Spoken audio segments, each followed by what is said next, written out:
پەیوەندیەکی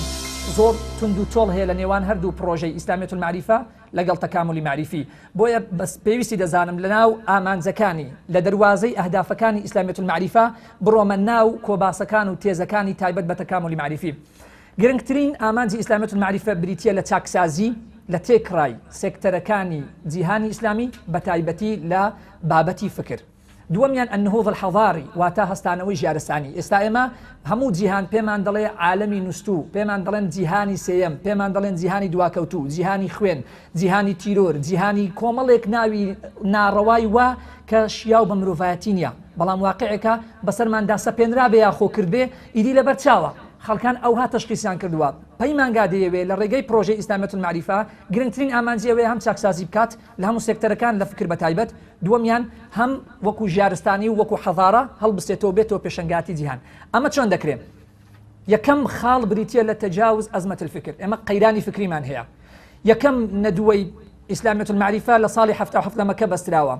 340 وڵات بەشداریان کردووە، 313 ئەندام لەسەر ئاستی ئەم 40 وڵاتە مشارەکەیان لەم مؤتەمەرە کردووە. هەمویان لەسەر ئەوە کۆک بوون یەکەم کێشەی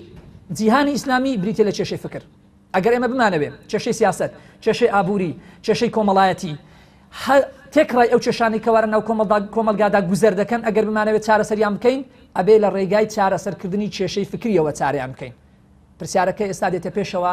ئایا چۆن چارەسەری کێشەی فکری دەکرێت؟ بیرمەندانی پەیمانگا پێیان وایە لە سێ ڕوانگەوە دەکرێت ئەم کێشە فکریە تێبپەڕێنرێت، عیلاج بکرێت. وەکو چۆن ئەگەر بێت و جەستەیەک تووشی سەرەتان ببێ ئەبێ کۆمەڵێک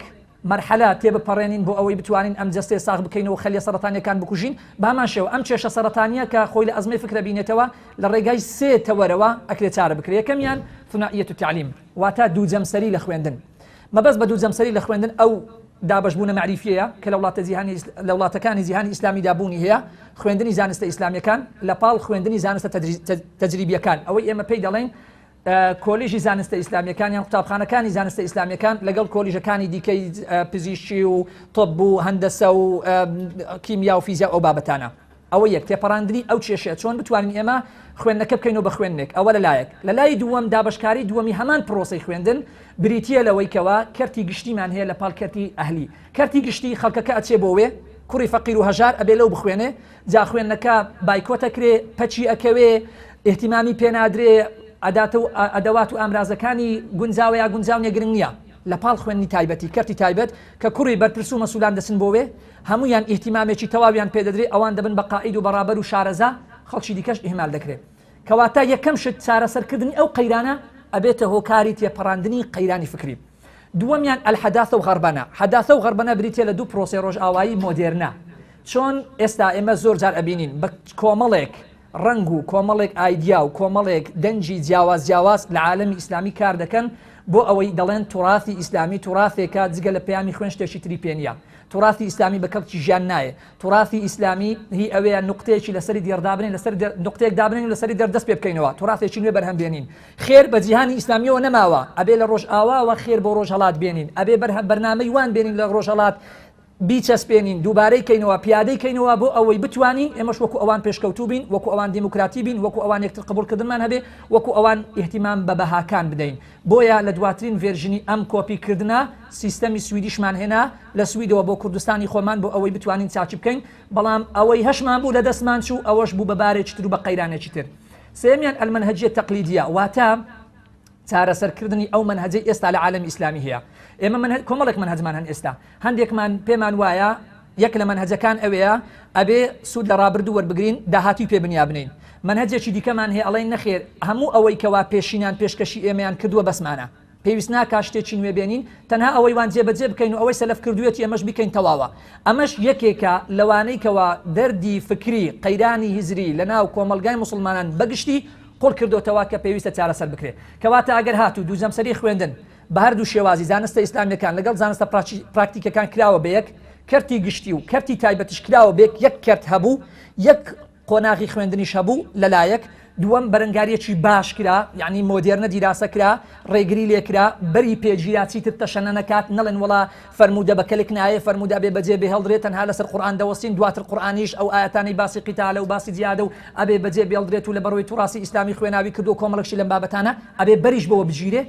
دوای ئەوە کە زیاتر لە فۆرمی عەلمەنە و عەلمانیەت خۆی دەبینێتەوە جا زانایانی بیرمەندانی پەیمانگا زۆر تەرکیز لەسەر ئەم دوو چەمکە دەکەنەوە دەڵێن دەکرێت ئینسان عەلمانی بێت چونکە عەلمانی تا ڕادەیەک تەنها پرۆژەیەکی شەخسیە کابرا لەگەڵ خۆیدایە بەڵام عەلمەنە پرۆسەیە واتە دەیەوێت من بکا بە عەلمانی تۆ بکا بە عەلمانی هەژمونی غەرب هەژمونی ڕۆژئاوا بەسەر تێکڕای تاکە تاکەی خەڵکەکە جێبەجێ بکە ئەبێ بەر بە عەلمانی بوون بژیرێ بەر زیاتر بە پرۆسەی عەلمەنە بژیرێت چونکە عەلمەنە زۆر خەتەرترە خراپترە لە عەلمانی بوون کەواتە لەڕێی ئەم سێ دەردەوە چارەسەرکردنی ئەم سێ سێکتەرەوە دەکرێت قەیرانی هزی تێپەڕەندرێتکەوە بەدیلی یەکەمە یاخود نقطەی ئینطلاق و هەستانەوەی عالەمی ئیسلامیە ئێستا بزانین ڕەهەندەکانی ئەسلەمەت المعریفە چین ئیسلامیەت المعریفە چەند ڕەهەندی هەن سەرەتا وەکو باقی تێزەکانی دیکە لە دوو ڕەهەند پێکاتەوە یەکەمیان بوعدی معریفیە دووەمیان بوعدی منهەجیە بوعدی معریفی خۆی لە چی دەبێنێتەوە یەکەم حقائق چی بە حقیقەت هەژمارەکرێ ئێمە چی ئەبێ وەکو حقیقەت پێناسە بکەین دووەمیان مەفاهیمەکان دەستەواژەکان ئەسلەمەت المعریفە یعنی چی حداثە یعنی چی غەربەنە یعنی چی تەکاملی معریفی یعنی چی ڕوونکردنەوەی ئەو بابەتانە لایەنە معریفەکەی ئیسلامیەت المعریفە ئەگرێتەوە سێم مەبادی بنەماکان چوارەمیان نەظەریاتەکان تێکڕای ئەو تیۆریانەی پرۆژەی پەیمانگای جیهانی هیزری ئیسلامی پێشکەشی عالەمی دەکا بەگشتی عالەمی ئیسلامی بەتایبەتی هەمویان دەبێت خۆیان لە ڕەهەندە هزریەکە دەبینەوە ئەو جارە بوعدی منهەجیش جانبی کردداری دەگرێتەوە واتە ئەگەر بوعدی معریفی تەنها لایەنی هزری بێت بوعدی منهەجی پراکتیک بەرجەستەکردن بە کردار جێبەجێکردنی ئەم فکرە پێی دەوترێت بوعدی منهەجی خۆی لە سێ خاڵ دەبینێتەوە خاڵ یەکەمیان طرق التفکیر و ئەسالیبه ڕێگاکانی بیرکردنەوە چۆن بتوانین بیرکردنەوەیەکی تەندروستانە ئەنجام بدەین چۆن بتوانین بە منهەجیانە بیر بکەینەوە بۆ ئەوەی نەتیجەی منهەجی و تەندروستمان بەدەست بگا دووەمیان ئیجراءات البحث و خطوات و هەنگاوەکانی توێژینەوە لە چێوە دەست پێ بکەین لە چێوە کۆتایی پێبین سێمیان پاڵنەرە ئاکاریەکان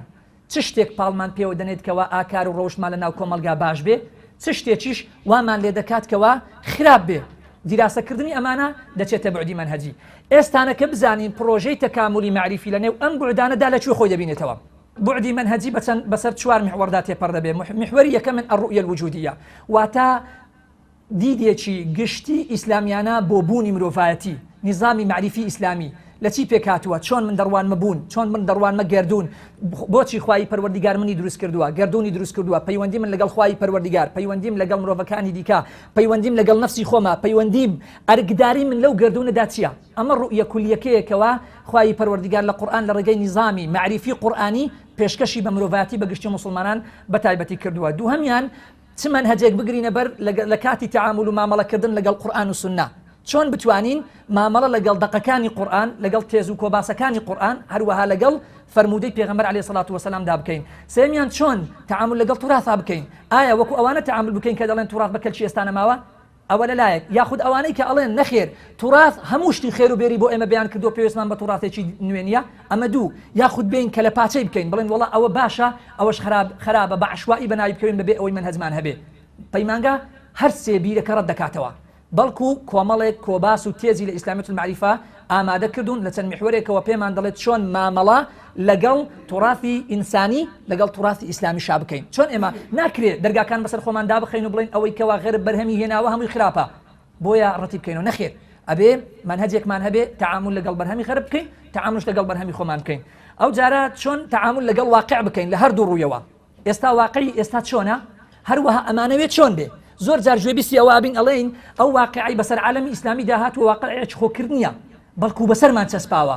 بەسەرمان سەپێنراوە ئێ باشە کەوایە با ئێمە بین دیراسی ئەوە بکەین چۆن بتوانین ئەم واقعە بسلمێنین ئەم واقعە بەسەرمان سەپاوە اینجا ئەو واقعی کە خۆمان ئەمانەوێت چۆن بێتە بەرهەم ئەبێ ئەم دیراسی ئەو فاکتەرانە بکەین ئەو کاریگەریانە بکەین ئەو ژانەرانە بکەین کە ئەبێتە هۆکاری دروستبوونی واقع لە داهاتوو ئەمەش یەکێکە لە ڕەهەندەکانی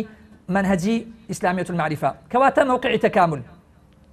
تكامل معرفي لبروجي إسلامية المعرفة بريتيا لإطار مرجعي يعني شون همو أو كارانا أنزام بدين چۆن هەموو ئەو کارانی کە ئێستا باسم کرد نظامی معریفی دەستکاری بکەین ڕوئیەی وجودیمان بۆ کەون و گردون هەروەها ئەزمەی فکر بە هەر سەر ڕەهەندەکەوە تێبپەڕێنین هەموو ئەوانە ئەبێتە ئیتارێکی مەرجعی جا ئەم ئیتارە مەرجعیە سێ خاڵی دیکەشمان بۆ دەکات یەکەمیان تەکامل دەکات لە نێوان سەرچاوەکانی معریفە ئێمە کاتێکەوە قوتابی ئەچێتە خوێندن لە هەر قۆناغێکە هەبێ یەکەم جار کۆمەڵێک کتابی دەدەنە دەست دەڵێن ئەوە سەرچاوەی خوێندنی ئەم ساڵە کەوابێ ئێمەش پێویستمان بە کۆمەڵێک سەرچاوە هەیە کە ئەبێ معریفەی لێوە دەست بێنین ئەم سەرچاوانە چین تەواوی سەرچاوەکان پێکەوا بێ کۆ بکرێنەوە و تەوحید بکرێن دووهەمیان ئەدەواتەکانی معریفە ئەگەر سەرچاوەمان هەبێ خۆ ئەبێ ئامرازشمان هەبێ کاتێکەوە ئێمە بمانەوێ خانوێک بینا بکەین سەرەتا ئەبێ لە کەلوپەل و لە بلۆک و دار و دیوار و چیمەنتۆ ئەو شتانەوە دەست پێ بکەین کە ئەومان هەبوو خۆ ئەبێ ئامرازشمان هەبێ وەستا بێنین بۆ ئەوی بۆ بەمان دابنێ کەواتە ئامرازەکانی معریفەش پێکەوە گرێ بدەین یەکانگیریان بکەین ئەو جارە ئامرازەکان و ئەدەواتەکان پێکەوە تێک هەڵ بکەین ئاوێتەبوونی زانستەکانمان بۆ دێتە دی چۆن با بە شێوەیەکی سوورە زیاتر ببینین دوو مەسادیری معریفەمان هەن لە داهاتوو باسی دەکەم دوو ئامرازشمان هەن بۆ تەعاملکردن لەگەڵ ئەم سەرچاوانە سێهەمیان چۆن ئەم مەسادیرانە یەکەم جا دەبێ مەزدەرەکان تێک هەڵکەین دواتر ئامرازەکان تێک هەڵکەین دواتر سەرچاوەکان و ئامرازەکان لێک بدەین هەموو ئەوە ئیتارێکی مەرجعیمان بۆ دروست دەکات پرۆژەکەمان کامل دەکات پێی دەوترێت پرۆژەی ئیسلامیەت المعریفە کەواتە پێویستە ئێستا بزانین سەرچاوەکانی معریفە چین بۆ ئەوەی تەکاملیان لە نێوان بینینە جێ یەکانگیریان بکەین ئاوێتە یەکتریان بکەین دواتر ئامرازەکان چین ئەوانش ئاوێتە بکەین دواتر ئامرازەکان و سەرچاوەکان تێکەڵکێشیان لە بینیا دروست بکەین پرۆژەی تەکاملی معریفی بە ئاماز دەکات ئایا پرۆژەی تەکامل لە توراثی ئیسلامی بوونی هەبووە یاخود شتێکی نوێیە وەکو چەمک و زاراوە وشەی تەکاملی معریفی یەکێکە لە تێزە هەزریەکان کەوا پەیمانگای جیهانی هیزبی ئیسلامی پێشکەشی دەکات بەڵام وەکو بنەما وەکو مفرەداتە مەنهەجیەکان لە ناو توراثی ئیسلامیە بەتایبەتی لەلایەن چوار زانا و بیرمەندی گەورەی جیهانی ئیسلامیەوە تەبەنی کراوە واتە ئەساسی بۆ داڕێژراوە ئەمانیشیان لە سەرەتاوە دەست پێ دەکەین ئیمامی غەزالی ڕەحمەتی خوای لێبێ بانگەشەی ئەوەی کردو ئەبێت تەکامل لە بوونیەی معریفیا بکرێ واتە ئەو خاڵێکەوە ئەساسی فەلسەفی علومەکان دادەڕێژێ ئەبێت تەکامل لەوێ بێنینە جێ واتە چۆن ئەساسی فەلسەفی زانستە ئیسلامیەکان لەکوێوە دەست پێکا لە کام نقطە دەست پێکا ئەبێ ئەساسی فەلسەفی زانستە تەجریبیەکانیش دیاری بکەین لەکوێوە دەست پێکا یەکانگیریان بکەین بۆ ئەوەی بتوانین خوێندنەوەیەکی جوان دیدێکی گشتی ئیسلامیانە پێشکەش بە عالم بکەین دووهەمیان ئیبن ڕوشد لە کتێبەکان و لە نووسینەکانی باسی ئەوەی کردووەکەوا زانستەکان پێویستیان بەیەکترا واتە ناکرێت ئەگەر ئێمە بمانەوێت تەفسیری قورئان بکەین تەنها لە ڕێگەی زانستە ئیسلامیەکانی وەکو علومی حەدیث و فقه و ئوسول و ئەو بابەتانە ناکرێت ئەبێ زانستەکانی دیکەش بزانین بە پراکتیزەش ئەوانە کردویانە هەر یەکێک لەم بەڕێزانە لە پاڵ ئەوەی کەوا زانا و بیرمەند بووە لە زانستە ئیسلامیەکان لە هەمان کاتیشە شارەزایی هەبووە لە علومە تەجریبیەکان و لە علومی فەلەکیات و لەم بابەتانە سێمیان ئیبن تەیمیە کتێبێکی نووسیوە هەر بە هەمان ئەو ناونیشانەی کە پێشکەشی دیارە لەسەر لەوحەکە لە سەبارەت بەوەی ئایا بەرهەمی عەقڵ لەگەڵ بەرهەمی نەقڵ تێک دەگیرێ یاخود نا دوا بە دوای دیراسەکردنێکی دوور و درێژ و گەشتێکی زۆر فراوانی علمی دەگاتە ئەو ئەنجامەیەکەوە بەرهەمی عەقڵ لەگەڵ بەرهەمی نەقڵ هیچ تێکگیرانێکیان نییە ئەگەر تێکگیران لە ڕووکەشدا ئەوە پێویستە ئەو کاتی ئەو بنەما مەنهەجیانەی پێی گەیشتوین لە ڕێگەیانەوە گەیشتوین بەو ئەنجامە زانستیانەی لە بواری زانستە ئیسلامیەکان لەگەڵ یعنی زانستە ئاسمانیەکان لەگەڵ بواری زانستە پراکتیش و ئەزمونیەکان ئەبێ بەو مقدمە مەنهەجیانە دابچینەوە خەلەل لە مەنهەجایە نەوەک خەلەل بێت و لە ئەساسە فەلسەفیەکەیان دابێ چوارەمیان سەعیدی نورسی ڕەحمەتی خوای لێبێ لە ساڵی 1970 زاینی لە تورکیا پرۆژەیەکی پێشکەش بە سوڵتان عەبدولحەمید کردووە بۆ ئەوەی کە قوتابخانێک دابدرێت بە ناوی مەدرسەت الزەهرا ئەم قوتابخانەیە بە کۆمەڵێک شت پێکاتبێ یەکەمیان تەواوی چەمک و مەفاهیمەکانی توراثی ئیسلامی پارێزگاری لێ بکاتونیان فەوتێنێ بۆیە ناویشی ناوە مەدرسە دووهەمیان ناوی ناوە مەدرسە بۆ ئەوەی جامیعەش بێت چکاو دەڵێت جامیعە بێ لەسەر شێوەی زانکۆی ئەزهەر بێ علومە تەجریبیەکان و زانستە ئیسلامیەکان تێدا کۆ بکرێتەوە بەڵام بە ناوی بنێن مەدرسە بۆ ئەوەی سەر و سیمای ئیسلامەتی لە دەست نەدا لەسەر هەمان ئەساسیش زانکۆی ئیسلامی مالیزیا هەمان ناوی هەڵبژاردووە ناوی ئیسلامیشی بەپاڵوە ناوە لە کاتێکە لە چواردە کولیە چەند باسی معریفی وحیدەکە ئەم کولیەش لە 13 بەشە تەنها 3 بەشی زانستە ئیسلامیەکانە باقی زانستەکە هەمووی زانستی تەجریبیە و علومەکانی دیکەیە بۆیە سەعیدی نورسی ڕەحمەتی خوای لێبێ لەم قسەیە یعنی سەبارەت بەم تێزەی قسەیەک دەکات بۆ گرنگی کۆکردنەوە لە نێوان ئاوێتەکردنی زانستە ئیسلامیەکان لەگەڵ زانستە تەجریبیەکان دەڵێت ضیاء القلب هو العلوم الدينية زانستە ئاینیەکان نوری دڵن زانستەکانی نوری عەقلیش بریتین لە زانستەکانی سەردەم ئەگەر بێت و هەردووچیان تێکەڵ بکرێن ئەوە حەقیقەت جوانتر دەدرێوشێتەوە گەشاوەتر دەبێ باڵاتر دەبێ بەڵام ئەگەر بێت و لێک جیا بکرێنەوەکو ئەوەی ئێستا هەیە زانستە ئیسلامیەکان لە کۆلێژێک بێ و زانستە تەجریبەکان لە کۆلێژێکی دیکە بێ ئەو کاتە تعەسوب لە زانستە ئیسلامیەکان ڕوودەدا و هەروەها فێڵ و فرت و شوبوهات و شەهەواتیش لە زانستە پراکتیکەکان دێتە بەرهەم کەواتە چۆن بتوانین هیممەتی تەڵەبەوا لێ بکەین هەسپی خۆی تاو بدا بتوانێت کەسێکی داهێنەر بێ کەسێک بێرە ناو کۆمەلگا پاک بێ هەوڵی چاکەخوازی بدات واتە مرۆڤێکی چاک و چاکەخواز بێ ئەوە پێویستە لە ڕێگای تێکەڵکردنی زانستەکانەوە ئەنجام بدرێت.